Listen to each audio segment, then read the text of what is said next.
Hello and a very warm welcome to all the students of Europe Hotel School.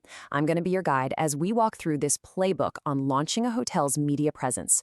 Drawing on a deep well of experience in modern hospitality, we're about to dive into one of the most critical phases in any hotel's life, the media launch. This is really where strategy, operations, and reputation all come together. All right, let's dive in. So let's start with the end goal in mind, shall we? At the end of the day, after all the planning, the building, and the training, a media launch isn't just about getting a few nice articles written about you. It's about turning that attention, that buzz, into actual tangible bookings. It's about translating that excitement directly into commercial success, right from day one. Okay, let's set the scene. Your soft opening, it was a success. Your team has proven they can deliver that exceptional service you promised. But now, everything shifts. The mission changes completely. The focus is no longer just on internal operations, it moves to your external perception. This is the exact moment you start to build your hotel's public story and really cement its reputation in the marketplace. And make no mistake, the stakes here could not be higher. You see, a brilliant media launch has a direct line to your bottom line. It sets your position in the market, it drives that crucial initial occupancy, and it is absolutely vital for the financial health of the hotel in those first 3 to 6 months. A strong start here can literally define your entire first year. So how do you actually pull this off? Well, the key is to avoid the big bang approach. A single massive announcement that's like a firework, bright for a second, then gone. Instead, the most effective strategy is a phased one. It's a carefully managed flow of news that builds excitement and keeps your hotel in the conversation over a sustained period of time. Let's break that down into what we call the drumbeat approach. I want you to think of it as a 3-stage crescendo. First up, you have the industry whisper. This is where you target trade publications to establish credibility among your peers, showing you're a serious player. Next, you move to the exclusive preview. This is all about engaging luxury travel media to validate your 5-star promise. And finally, you have the local welcome, where you connect with your community to become a true local landmark. Each beat builds on the last, creating this unstoppable momentum. But listen, this drumbeat approach only works if you're talking to the right people, with the right message. You can't just send out one generic press release to everyone and just hope for the best. You've got to tailor your message. That's how you make sure it actually lands with each audience and has the maximum possible impact. And this table here, it gives you a really clear roadmap.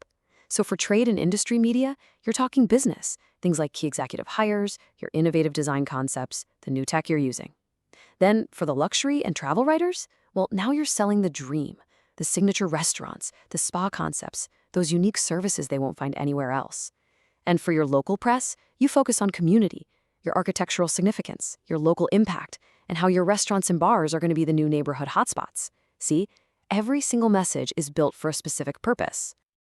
All right, let's talk about one of the most powerful tools you have in your PR arsenal, the Media Stay program, what we often call a press trip. This is where you go beyond just telling people your hotel is great. Instead, you let the most influential voices in travel experience it all for themselves. It really is the ultimate show, don't tell strategy. And why is it so powerful? Well, just look at this number. Think about that. A single, glowing feature in a major international publication can have an advertising value equivalent of $500,000, or even more. This is why the return on investment for a well-executed press trip is just immense. Remember, you're not buying an ad here, you're earning priceless credibility. But, and this is a big but, it absolutely has to be flawless. So what does that look like in practice? Well, first, it means inviting the right people. We're talking top-tier writers and credible influencers. The experience must be all-inclusive, complimentary, and perfectly executed, which is why you schedule it late in the soft opening period when your team is really hitting its stride.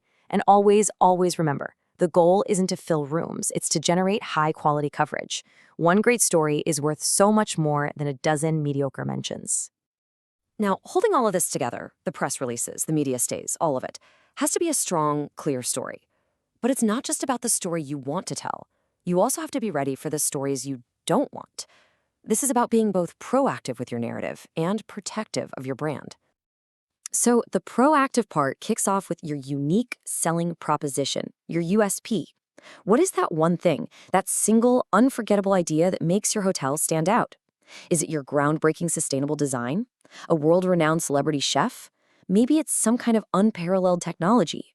Whatever it is, this core idea has to be the golden thread that's woven through every single piece of communication you put out there. I really want you to see that public relations always has two sides, right? They're like two sides of the same coin. Over here, on one side, you've got your proactive narrative. That's your compelling USP, your consistent message, your proactive pitching to the media.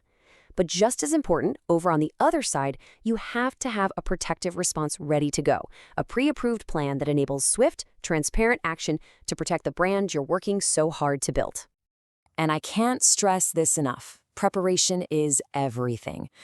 Whether it's a minor service hiccup that just blows up on social media or something bigger, like construction delays, you have to think ahead and anticipate potential issues. Having that communication plan pre-approved and ready to deploy is what allows you to respond with speed and professionalism, controlling the narrative and safeguarding your hotel's new reputation. So, as we bring this to a close, I want you to start thinking about your own future, your own careers. This isn't just theory on a screen. These are the real strategic decisions that you will one day be making. You'll be the one shaping the narrative, protecting the brand. The real question I want to leave you with is this: when it's your turn to lead, what will be your hotel story?